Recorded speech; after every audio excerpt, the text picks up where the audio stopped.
Hey, everybody, welcome back to the next episode of AI Unleashed. This is season 2. So, season 1, we focused quite broadly on a wide range of topics, but AI meant something different back then. We weren't really talking about agentic, we weren't really talking about partnering, we weren't really talking about how some of the weird and wonderful tools we have in the technology landscape affect how we operate, how we think, how we interact with people, how we interact with media, how we interact with everything around us. And one of the big things in the education space for many, many years has been the creation of meaning. How do we create meaning, and how do we interact with our environments to think, and how do we evolve our processes of thought? So today we're going to have basically a discussion around that. So I am joined today by Russell Cullingworth, who is somebody I've been pursuing for a while to kind of have a conversation because he operates in a very different space than I do. And it's always good to have different points of view when you're trying to have a conversation about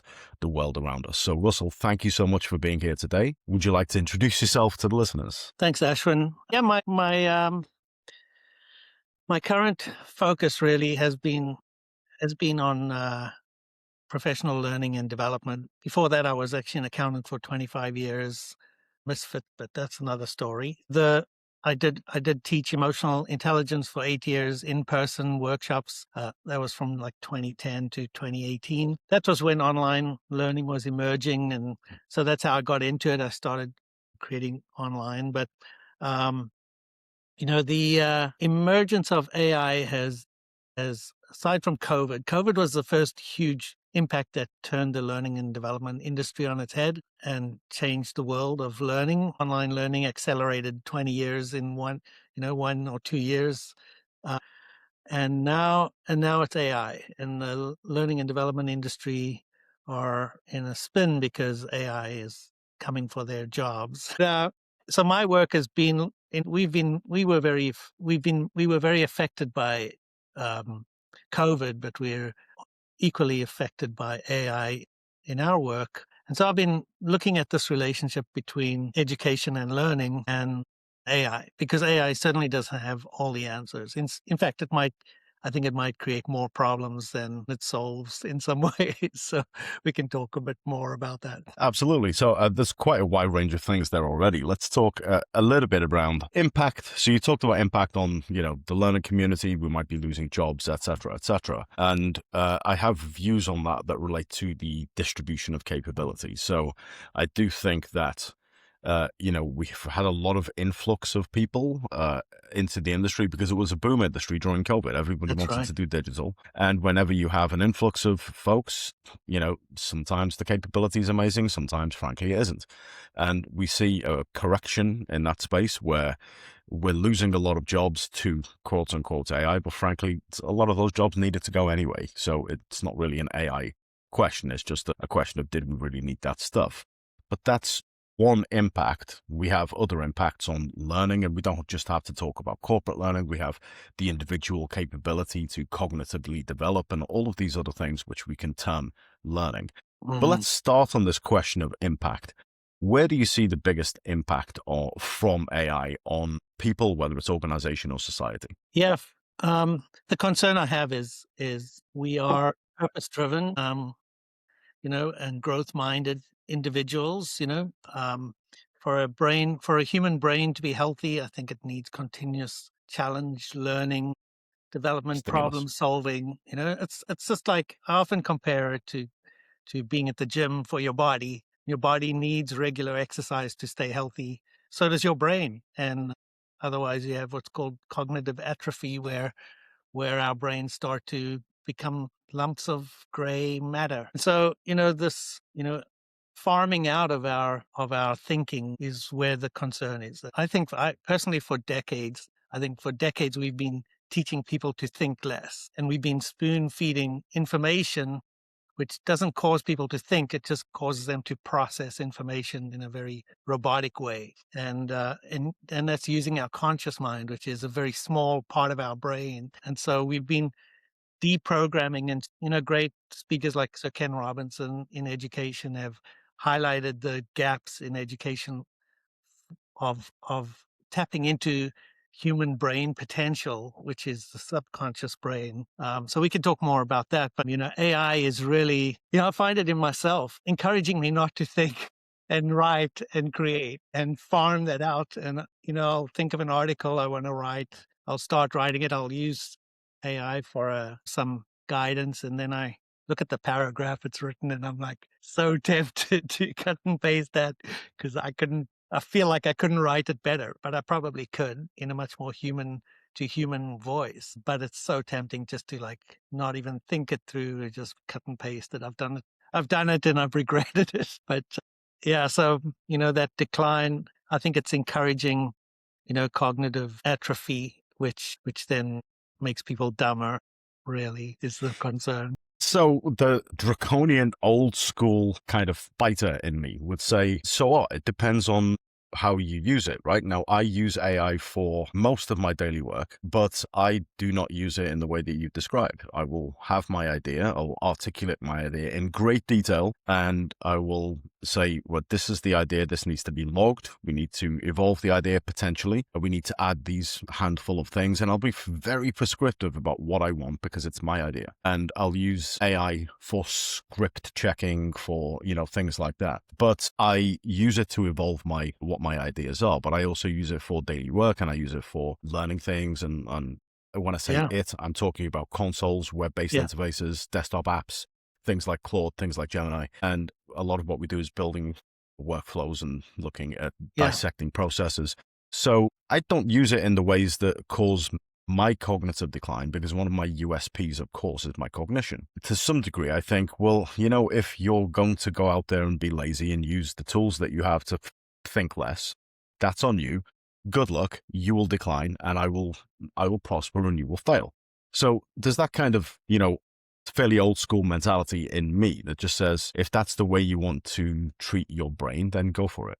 How much of that is devolving responsibility? Because we have self-regulation as people. If some people choose to do that, how much should we be using the language of encouraged to do this versus the locus of control is within oneself? Where do you stand on that kind of balance? Yeah, and I mean, a lot of my work is from a corporate level of creating, thriving, growth-minded employees who have great ideas, great vision, and are able to use AI as a tool to process them, much like you and I do, because that's what I do. I have ideas and I use AI to try and back up my ideas or help me research them. But I do see on LinkedIn and social media, so much generic AI generated content that is clearly not the person writing it or thinking it. But so from a corporate perspective, it's this human skill of, I often talk about Leonardo da Vinci and Isaac Newton and even Elon Musk, who I'm not a big fan of his political affiliations, but these people who have had the ability to see a future beyond current knowledge and experience. So, AI at the moment can process huge amounts of current knowledge and data and give you lots of answers, but it's not able yet to synthesize that into a future vision that can help you figure out whether your vision is technically feasible. I think that would be a great companion to do that.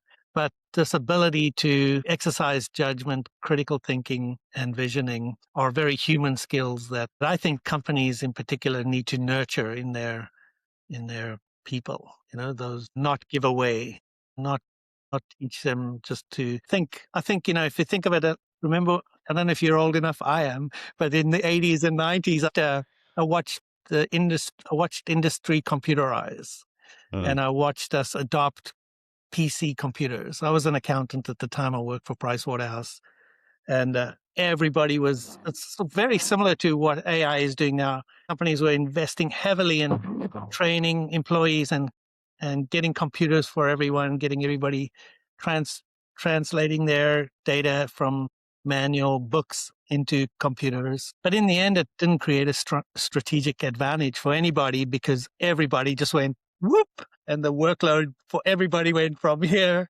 to here, what you were expected to achieve in a day. And I think AI is going to be very much the same thing. It's going to raise the bar for everyone. I read it's the most widely available, most widely distributed technology that we've ever seen is like, in terms of everybody has access to it more than any other technology that's emerged. This has been the most rapidly available to everybody. Yeah. So a couple of responses to what you just said. I know I said First thing is, there were a couple of things in there. So the first thing is my opinion on LinkedIn. If you're watching LinkedIn, sort yourselves out, right?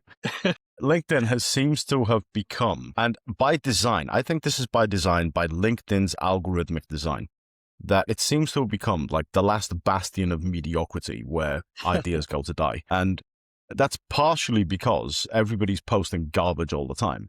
Everything gets lost in the feed. Yeah. And there's a separate point. I was talking to my business manager about this earlier, that if you make a post with a bunch of selfies, right? This is me eating a hamburger in Florida, and this is me on vacation in Rome, and this is all stuff that happened in my life. My dog got run over by a car, and here's where it taught me about B2B marketing, all of this kind of stuff, where everything is basically disingenuous. That is rewarded by the algorithm. And if you write articles, you write posts about work, those are disincentivized. And you also have relevance versus when it was posted, so time as a function.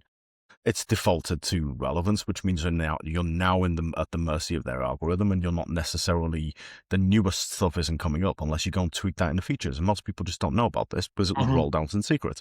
So you have this deliberate design by companies like LinkedIn to almost incentivize mediocrity, which is a bad thing. Social media companies are terrible at any kind of governance or any kind of responsibility. So that's one kind of part of it. But the other part of it is, you mentioned things like critical thinking, problem solving, judgment, things that should be innately human. All of those things are distributed. So you have a distribution in a population, usually a normal distribution, some top performers, some low performers, mean in the middle, standard deviations around the mean. And people, generally speaking, are not very good at these things. So when we say these are innately human qualities, they probably aren't, because models can do these things better than the mean in most benchmarks. Okay, that's interesting. Yeah. And people, the mean, tend to be fairly bad at these things. And I've got plenty of examples of this kind of thing, but people, the mean, I'm not singling anybody else, but the mean finds it difficult to articulate a question. And if you bring this back to the learning industry for a second, right? How many learning departments have you worked with who said they wanted a program, they wanted an e-learning course, they wanted a bit of media, they wanted a video, and they'll say things like, I want it to look flashy, I want it to look sexy, right? Without being able to actually articulate a thing that they want, because people are just bad at all of these things. Generally speaking, the mean is not very good at this stuff. So if we look towards a future where we say, well, we want people to be doing critical thinking, problem solving, and judgment, we have a huge problem. And that problem is not, to me, it's not addressable, because for how many years, 40, 50, 100 years, we, generally speaking, as a population, as companies, as education departments, as higher education, as universities, have been trying to educate people and being better at asking questions, answering questions, thinking critically, using judgment, solving problems. And we've not managed to do it. And we've not managed to do it for so long. So go for it. There's a reason we're bad at it, because Ken Robinson, again, I'm a very big fan of his, because he, the guy did everything he could to try to change the education industry. and now we're still the same as we've ever been. And part of the reason we're bad at this, and the mean is way down, is that we've eliminated these from our education system. Ken Robinson said, we don't lose creativity, we're educated out of it. From the research, I've spent hundreds of hours looking at the research, and from the research is we abandon imagination at about the age of 10. And, imagination is a enormously powerful part of our brain. When we dream, we're imagining, when we imagine, we use every area of our brain. We use our visual cortex, we use our auditory cortex to hear sounds in our brain. And if you look at some of the top sports, like on my website, I've got George Russell doing his mental simulation, Michael Phelps, and then I've got an example of the Blue Angels, which is the U.S. Navy's elite flying team. and how they mentally simulate as a team their whole routine. They sit in a boardroom talking to each other and flying their whole routine in their mind.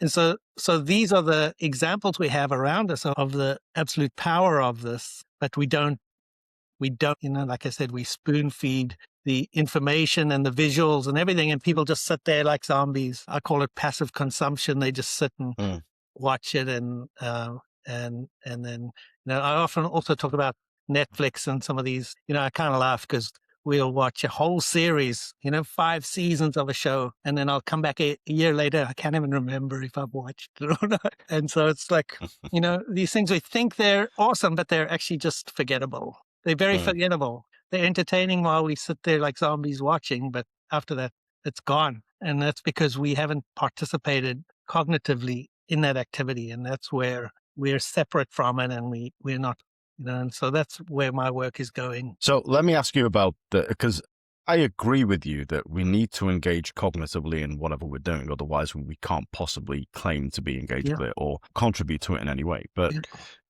I've worked in many companies throughout my career, both as consultants and as employees. And one company, I had a learning manager explicitly say to me, we don't want people to think about what they're doing. We want people to do what they're told. And it was in the AI age, early AI. So we were looking at things like chatbots. And the thing that they wanted was, we want a chatbot to tell people exactly what they have to do and monitor that they do it, because we don't want them to use any judgment. This is the problem.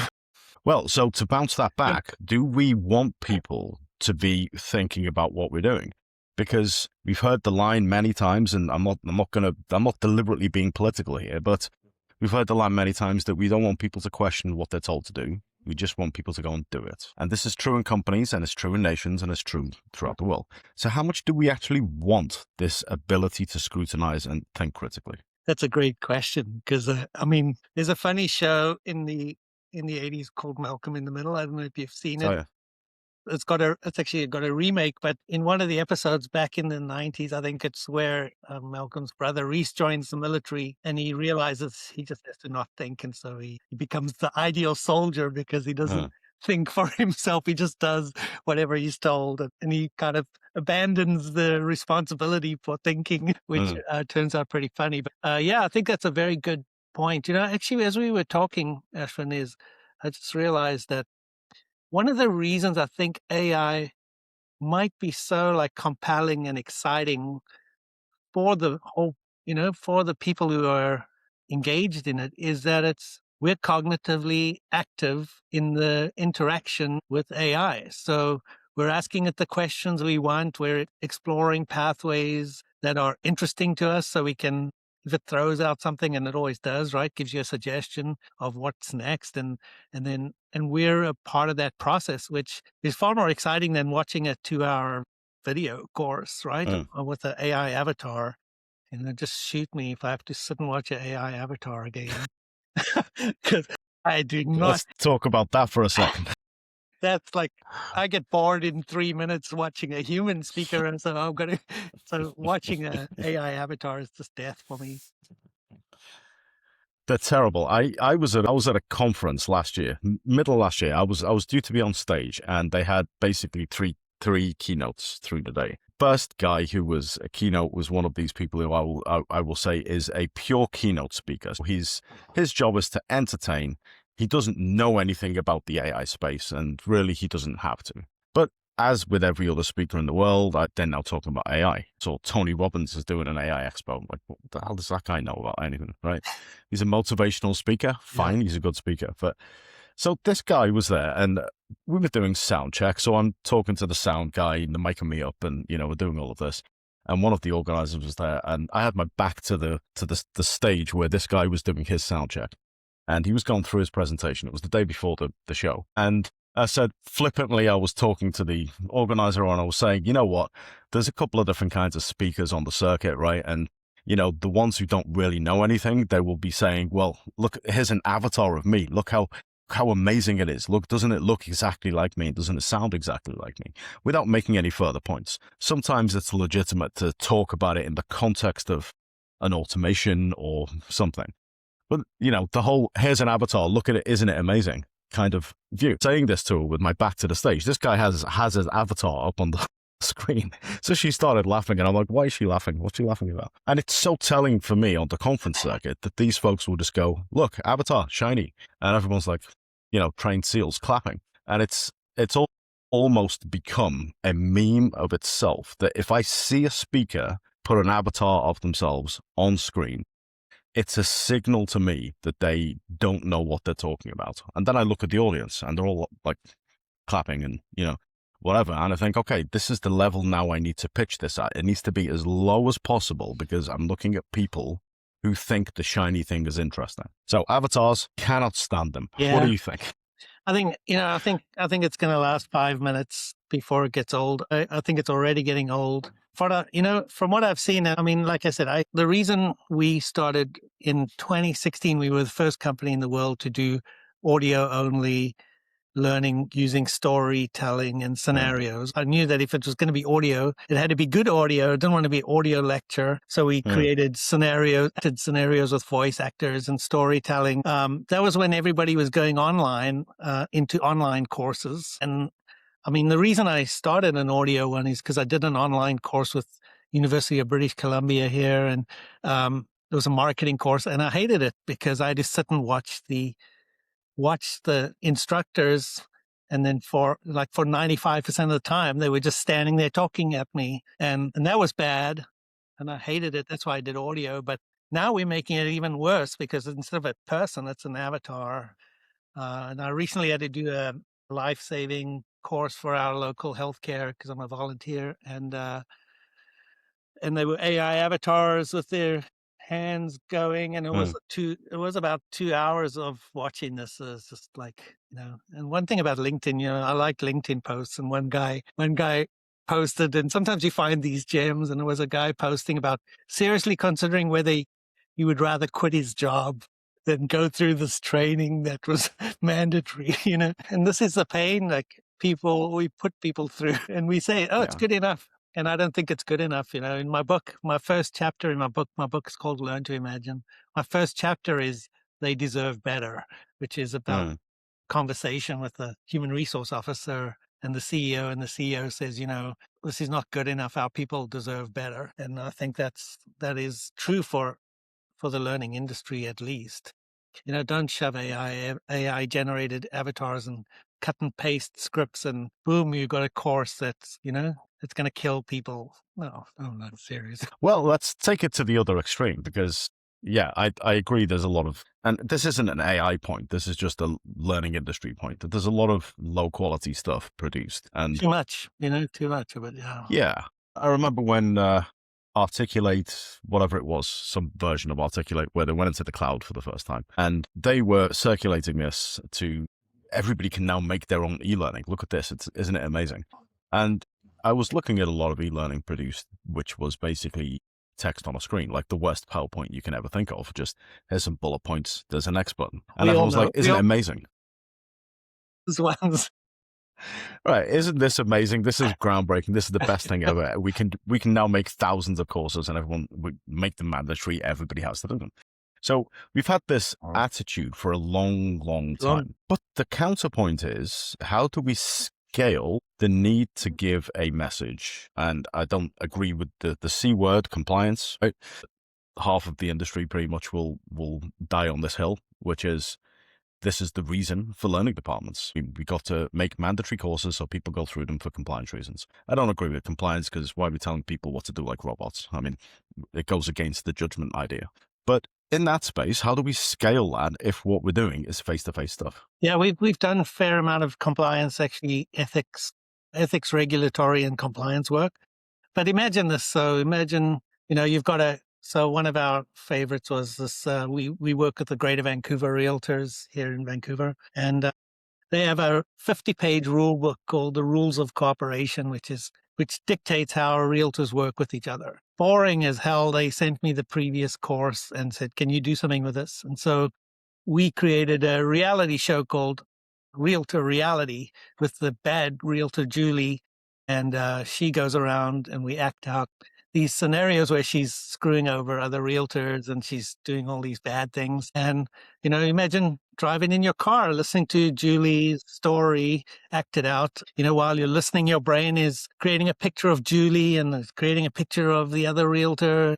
It's got all this imagery going on in your mind as you picture that. And that's the co-creating part, right? That's the cognitive engagement part, is your brain you're creating people who are perfect for you. You're not being told what they look like. You're not shown photographs. Your brain creates images of them, and we've done a ton of that kind of work. We have over 120,000 learners that have taken our courses, a lot of them through LinkedIn Learning, which offers 5 of our courses. So, there's still this resistance of how can audio be effective. And I believe it's actually far more powerful because of that cognitive co-creation aspect and making you think through questions and scenarios. The real world's a messy place, right? And, textbook learning is so plastic and idealistic that it doesn't fit into the messiness of the real world when,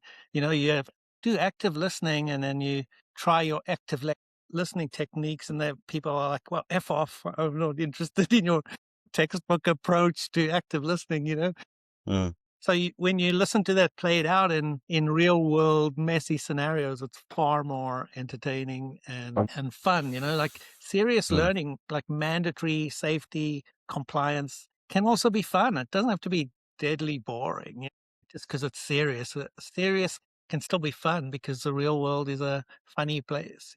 So it is scalable in that way. Like it can totally be scalable. It's scalable if it's digital, right? I mean, on this point, I did have a client a while ago who they objected to the gamification of training because safety is not a game. And I had to go through the entire research piece of, proving that you get better cognitive motivational behavioral outcomes if you use game elements, what those are. Let's break those down, etc. But this sounds great. I know a bunch of people, not myself clearly, but I know a bunch of people who would watch reality TV shows and somehow gain those messages, which would be really good. But it's scalable if it's digital. When we take it ultimately to a very personal space where we say what we're looking for is either social interaction or we're looking for learning through play or we're looking at imaginative play and these kinds of things, is that inherently less scalable? No, I don't think so.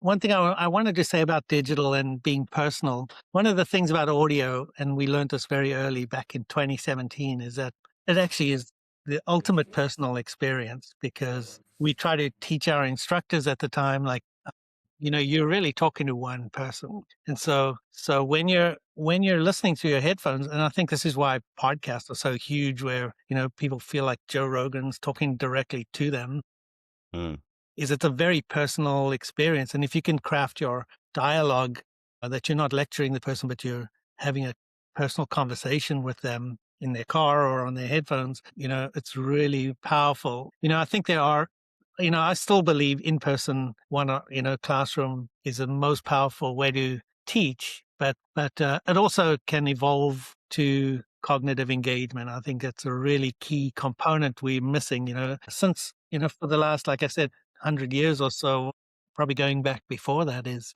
we've had this model of you got to sit still and watch the teacher. And that's what we taught in elementary school and, right through high school and into university and into professional education. Sit still, pay attention and watch the teacher. And in my book, I interview a HR consultant in Alberta, Canada, and she threw out this term and she said, well, we're in this age of distracted learning. And I pinged on this because, we've learned through COVID, we can actually learn while distracted. We can be in a webinar while we're doing our dishes in the kitchen or going for a walk or driving our car. And so this whole notion of, okay, Ashwin, sit still and pay attention, keep your mouth shut, I don't think has ever really been a valid way for humans to learn. We like engagement and participation, which is why in-person is so powerful, but not scalable. But I think you can come close to that in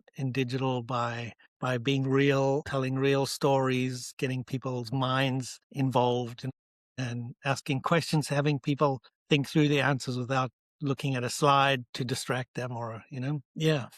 Well, if we take that abstraction, so what we're saying is if we have basically video, and I'm playing back what you've said, but I'm going Yeah. to add a spin to it as well.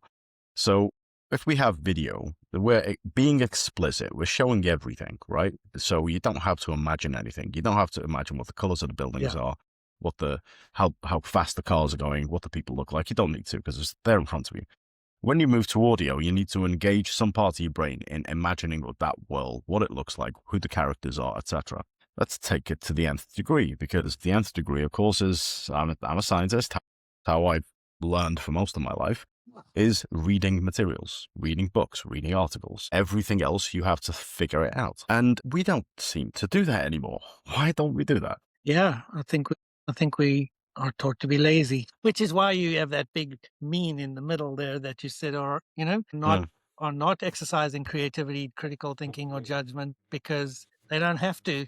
Everything is told to them, and they've never been challenged to think through a scenario, right? Like you present a powerful scenario to someone and ask them judgment-based decisions, that's a whole nother experience than giving them 10 bullet points on how to respond to a bully in a work environment, right? mm, Um, yeah, so so part of my work's evolving into what I'm calling decision rehearsal, which is where you're able to have different consequences based on your decision making, and they can be real world outcomes that are likely to result in your decision. So if you choose to, fire the bully, or if you choose to discipline them, or if you choose to ignore them, right? Those can each yeah, result in different outcomes, right? Which you can play through yeah. mentally. So those are all very powerful. But it's a new concept still for the world to wrap its head around,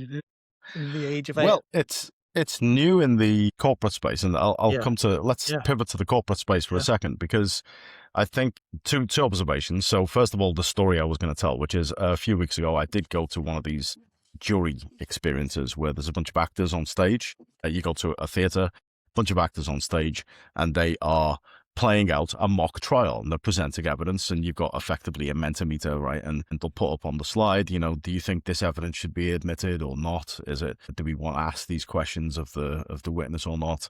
And Sounds then like fun. ultimately, is the person guilty or not? Now, let's face it, I had a couple of drinks, so everybody was guilty, right?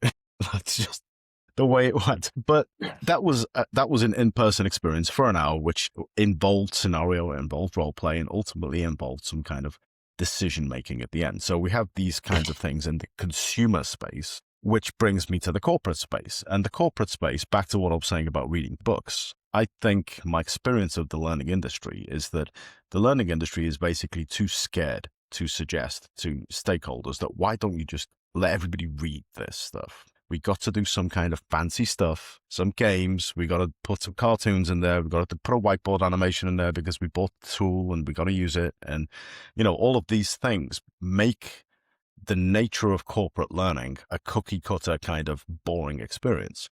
Yeah. So we have reading and we have these other kinds of experiences which you've talked about and which I've just mentioned that could be very different in the corporate space, but there are barriers to doing that. So how do you think the learning industry, the corporate learning space, needs to evolve and get over some of these barriers and stop doubting itself to make these experiences more meaningful? Yeah, that's a very interesting point. I watched another LinkedIn post where someone was talking about how learning is most professional learning is designed to serve the designer, not the learner. But I Mm, actually think you're spot on. I think most learning is designed to fit the tools than it is to fit the learner. So because they have the tools, they got to use them, and they heavily expansive tools. And of course, more visuals is better.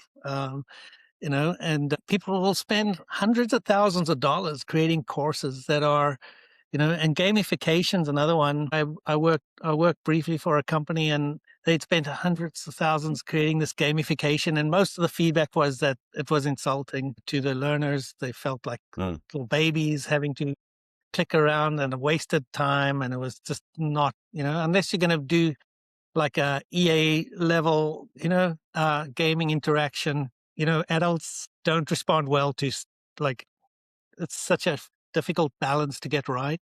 And the other really expensive one is video-based scenarios, because I'm sure you've seen them. I've seen them where like the one person just doesn't look right, or their hair is not right, or their clothes are wrong, or the blackboard looks wrong, or they look like they're in someone's kitchen, instead of the lunchroom, and and those things, just like our brains just abandon the reality, like they're like, this isn't real. And so when we do that in audio, it's far simpler because we don't have to provide any of that. The learner provides it themselves.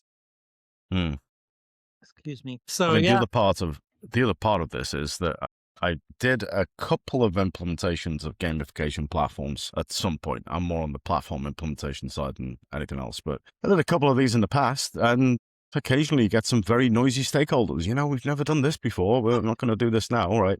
We need to do everything the old-fashioned way. And sometimes there's an objection to how can we possibly use cartoons for this kind of thing? So I get that the learning industry is beset upon all sides by tales of woe and angry pitchforks and things like that. But I think it's not necessarily, I think all of these things are basically excuses for people who are fundamentally lazy and want to take the easiest way out without necessarily thinking about what they should be doing. Yeah, and we come from a lifetime. All of us in our lifetimes have been subject to the same learning methodologies and approaches. They're very academic, they're academicized, like they're so academic that they've lost all their life. They're so rigid and, formal. I can't even handle some of the language in the academic world because it's so much gobbledygook, and then the end product is just shit. So, and it's not real. It's not human. It's not like messy. It's not like where you getting your hands in and making something like mentally, mentally speaking. So yeah, I'm trying to overturn, the lifetime of what we've been taught as the way to teach and learn, and now it's translating into AI. AI is being taught to do the same way, right? I mean, at one point I was really deeply contemplating, will humans be willing to learn from AI teachers? And still, jury's still out for me on that. I think this whole people seem to really love, and as I mentioned, they're engaged in this question answer model that ChatGPT and all these others offer, which lets you control your own learning and learning pathway. But the pushback heavily against avatar teachers and just automatic generated content. What we're doing with AI, Ashwin, what my goal is, I'm actively looking for a client that's willing to work with me on this, is to develop audio pathways that are based on audio responses, and can then move into alternative scenarios based on those responses and take people down different pathways based on their response. Something like this. You remember these books? Oh yeah, that's right. And and then it tells you to go to a different page with a different answer. Yeah, go to page whatever if you choose this, or go to the other page if you choose this, and then you look through and you go, am I going to die on this page? No, I'll choose the other thing. So talking about like the top end of the bell curve, and those high-performing, growth-oriented individuals who want to be challenged cognitively and develop their skills in like visioning and and mental juggling, all those things. That's where I'm trying to find our home. I think that'll be our home audience ultimately. So on the AI point, this being an AI podcast, and we've neglected our host topic for a while, but on the AI point, I think everything that you've said, this kind of pushback on these modalities, because it's basically modality pushback, and it's rejection behavior versus continuance behavior versus acceptance behavior at the user side of this stuff. And I just want to make the point that this is different in different parts of the world, and it's kind of related to economics. So Western world, the US, UK, Europe, maybe even Australia. I don't really know that much about Australia, but these kind of areas of the world, there is an apathy towards the concept of education, and there is an abundance of education at the same time. Maybe those two things are linked. But when we get pushback on modality, we have to remember that in different parts of the world, I worked in Africa for 7 years, sub-Saharan Africa, different countries, India as well, the attitude in China and the Far East is very different. When people are presented with educational opportunities, they don't push back because they want as much education as they can possibly get, because that is seen as a lever for economic prosperity. Not the same in the Western world. So whenever we talk about, well, AI education, there'll be pushback from learners. We're talking about the West, because the West has an apathy towards education that allows them to some degree, say, I don't want all of these thousands of educational opportunities that are presented to me in the format of e-learning or video or an AI tutor or anything like that. I want somebody to look me in the eye and shake my hand and give me a pastry and tell me I was a good boy. And that's a very different attitude. And we have to kind of be cognizant that we're talking about that and we're not really talking about a global situation. How does that play with you? Do you observe that? Yeah, definitely. Part of me wondered whether China would be more open to some of what they just seem to be more invested in developing that cognitive skill. Right. I think Westerners are we're very spoiled for choice, and we are, I've worked in professional learning now for 15 years, and I've seen how entitled a lot of Westerners are in terms of this not being good enough for them, and what they expect in the learning. I mean, they pay a lot of money for it too, so maybe they're entitled to expect better in some of. And I'm not talking about like a lot of the even in person where you're standing in the room physically there teaching them, and that's not good enough either. So, yeah, I think this openness, I mean, we've certainly seen it from China and India in the last couple of decades, is their hunger for learning and growth and a development of abilities, where I find North America and, in particular the UK, I'm not as knowledgeable on, but sort of this, like you said, apathy, and I'll do it if I have to, but otherwise I'd rather watch TV shows and, and be entertained rather than to have my brain challenged and developed, So, Yeah. I do believe there are definitely different, in my book, I talk about this too, is different methods that suit different things, right? For some things, in person is excellent. But when you're standing there talking for 2 hours and that information could be provided for you while you drive in your car to and from work for a week, you could listen to that during your commute. That's a much better mechanism for delivering that information than having people sit there for 2 productive hours of their day listening to you tell them stuff that they could have listened to or read. So there's in person, there's conferences are great for networking and sharing ideas. I think conferences are awesome. As I said, online learning is not my cup of tea at all, but it has its place as well, I think. Yeah. I mean, I mean, video-based online is what I'm talking about. well, we're kind of moving into this concept of, which again has been disproven many times, this concept of learning styles somehow being linked to performance, which I think a lot of learning departments get around this by just asking learners, what modalities do you prefer? And then defaulting to that, which again isn't really pedagogic choice. It's expert-driven choice. It's just doing whatever people tell you to do, which, there's a weakness in that as well.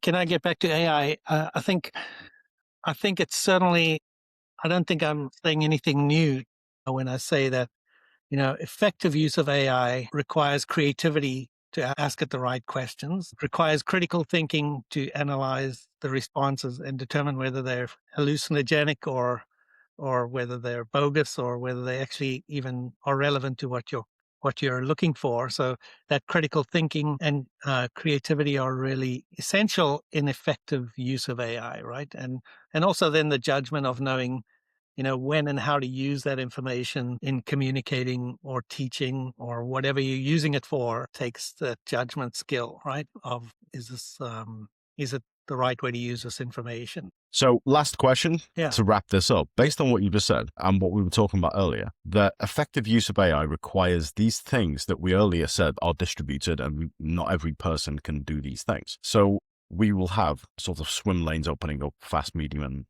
slow and things like that. And we have the looming threat of job losses, workforce replacement or displacement. And that's, of course, going to impact the learning industry as well.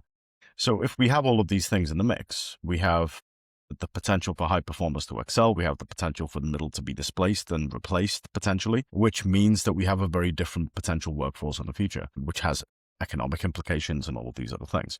So the future, do you think it's utopian or dystopian or something else? I think it's not that different from what we have right now. I think we have an exceptional tool. I talk about it, accountants in the 80s when computerized accounting came along, and how they were all terrified that computerized accounting systems would eliminate the need for accountants. And now you jump forward to even 20 years after that, there were more accountants than ever, doing more work than ever, despite everybody having their own computerized accounting system. So many of these scares and the hype about it, I think I would caution companies who think that investing heavily in AI is going to solve all their problems, because, I was reading about a case with an American health insurance company that was being questioned by Congress because they'd implemented AI which had doubled their rejection rate for insurance claims in 1 year. So AI was doing this. AI was analyzing these insurance claims and rejecting them. Apparently, it rejected 90% of insurance claims. So